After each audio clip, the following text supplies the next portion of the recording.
Right, it's Harry here. I'm actually with a friend of mine called Richard, who's got quite a big.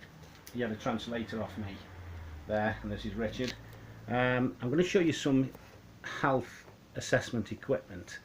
It's fairly high technology, and you're probably all aware it's based on frequencies of the body, like your frequency of your heart, certain vertebrae, your kidneys, your lungs, your brain, um, your circulation system.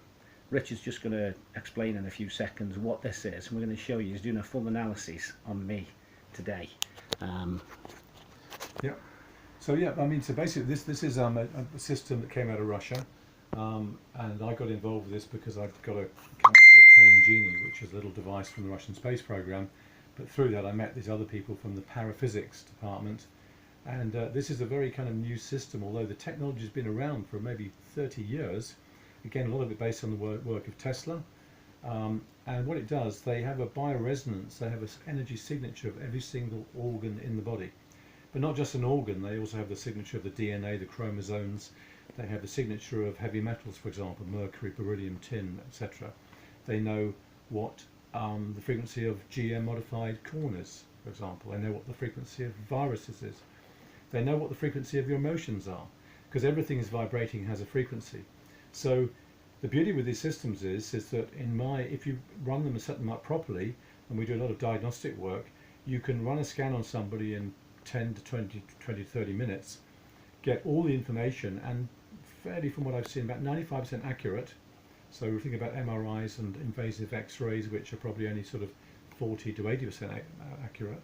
We can do it very quickly. We can look at all these different concepts and emotions, heavy metals, your makeup of the body, whether the blood's sticky or not, whether you're affected by EMF, whether your smartphone's killing you, which I'm sure it is if you have it on.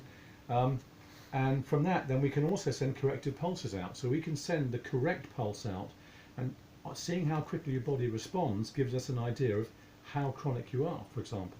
so this is a correction So and it's analysis. diagnostic and it's correction. Yeah.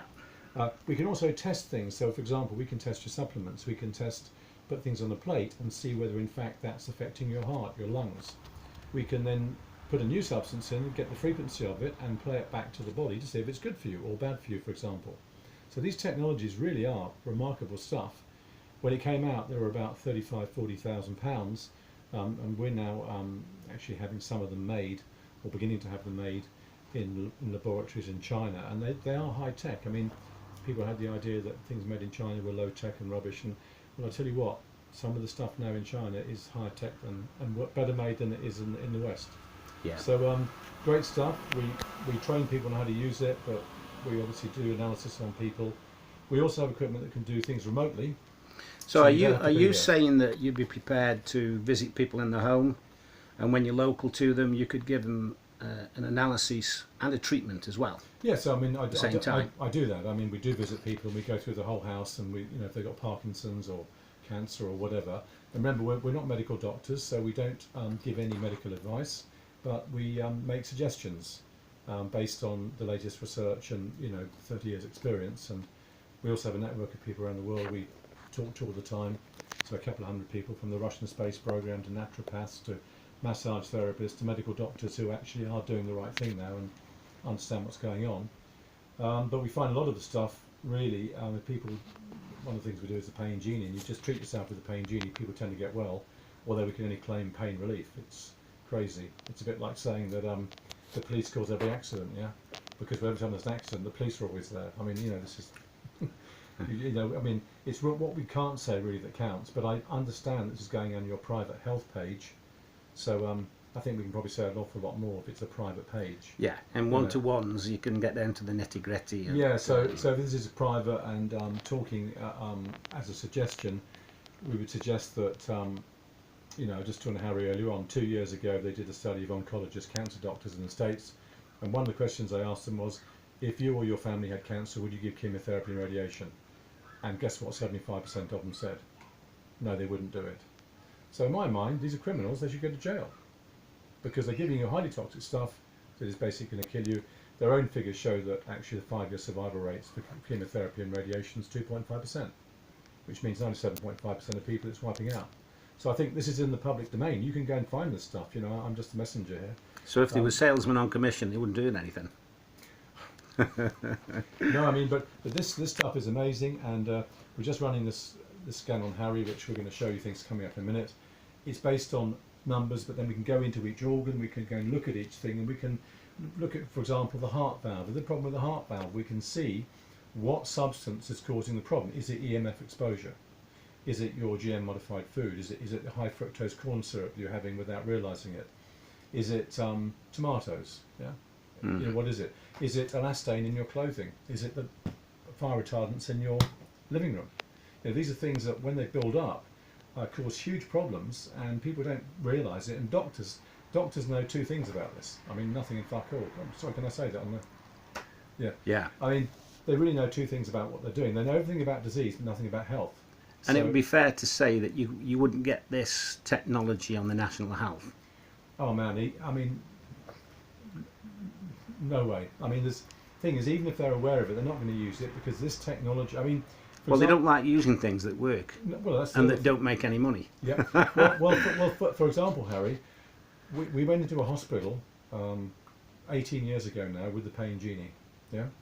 And a friend of mine treated people in serious pain, and the pain was related to all these diseases, right? So you don't need pain to be treated with the Pain Genie, but they were treating people with severe pain from all diseases you could imagine.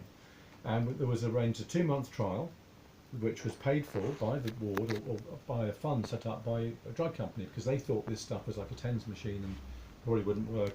But the funds were like £1,500 for a 2-month trial, because you just go in 4 times a week treating people. Well, after a month, the trial was pulled, and we said, well, why is it pulled? And we were told, because we haven't got the money. We said, come on, you told us you had the money. It was a 2-month trial, and 1,500 quid for a drug company is something like, you know, lunch for doctor in Mayfair. You know, it's actually 3 vaccines. 3, yeah, crazy. And but it was cancelled, and then the matron got in touch with us, and she said, I'll tell you why it's cancelled, because people were out of pain, they were demanding this treatment, and they were feeling great. So when you look at... So it was too successful. Absolutely. And when you look at people like the inventor of this technology from the Russian space program, and what they said, I mean Dr. James Colthurst helped bring this technology across from Russia, and in 1999 he was actually interviewed by the Times after he addressed the Royal College of Surgeons and Nurses, and he said that if they put the Pain Genie technology into the NHS, they would save billions of pounds in year 1. Billions. And so in the ward where we did the trial, their drugs intake dropped 60% in the month. So if you translate 60% just in month 1 to a year, you're probably talking about drugs bill drop of maybe 80-90%. That translates to billions and billions of pounds and healthy, well people. Well, that might even risk saving the NHS, and they wouldn't want that. Well, exactly. I mean, the NHS, I mean, look, I mean, the NHS, Harry, is the 6th biggest employer in the world. Mm-hmm. Yeah? They're completely bankrupt. Everyone's ill. They haven't got a clue why people are ill, and they just need more money. Yeah. I mean, if that was a private company, they'd have gone tits up 30, 40 years ago. Yeah, you can't subsidise a private company like that. No, absolutely. So anyway, Richard and myself are going to show you on the computer an analysis, etc., just some screenshots, Yep. and that'll be in the next video. Yep. So we'll cut this one down and we will show you. Okay, we'll be Cool. back in a minute.